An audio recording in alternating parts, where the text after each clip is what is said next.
Sa inyo itong mga invention ko mga idol. Napapagana niyo yung electric fan. Ayan, 12 volts lang po yan. Pero battery lang po siya na 5Ah. 5Ah to yung puti. At saka kinunik ko lang dyan na may mga balat-balat pa siya. So positive negative lang. Tapos meron ako nilagay dito na motor switch na kung saan pwede mong lakasan or hinaan yung electric fan. Kasi siya na kayo medyo makal basta kinabit ko lang. And kahit na magdamag or 24 hours na naka-open, kayang-kaya nito. Hindi siya basta-basta malalobat. Kahit yung battery ng motor na ito 4Ah lang to, battery ng motor, kayang-kaya pong panda rin ito. So kinonvert ko lang to mga idol kasi sira na to.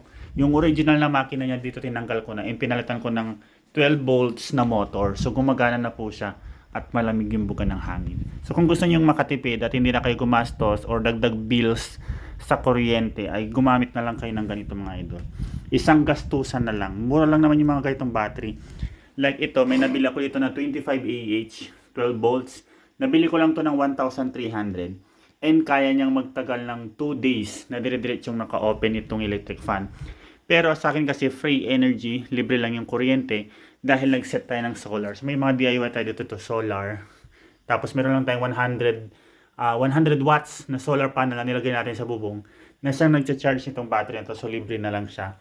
Ito yung controller para po hindi ma-overcharge yung battery. So solar charge controller lang kailangan nyo. So makikita dito kung ilang voltage pa siya. Nasa 12.5 voltage yung laman ng battery.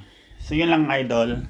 Sana nakatulong sa mga gusto pong magkatipid ng kuryente or pag nawala ng kuryente sa inyong lugar, mahirap matulog ng walang electric fan, maraming lamok. Malaking tulong ang mga batteries. Yan. Kagaya na nangyari, may bagyo na duman si O1. Ako hindi ako na-run out dito dahil marami akong backup. More on batteries. Kagaya to battery din to. Ang investment po natin lahat nasa battery talaga. Solar. So wala akong binabayarang kuryente.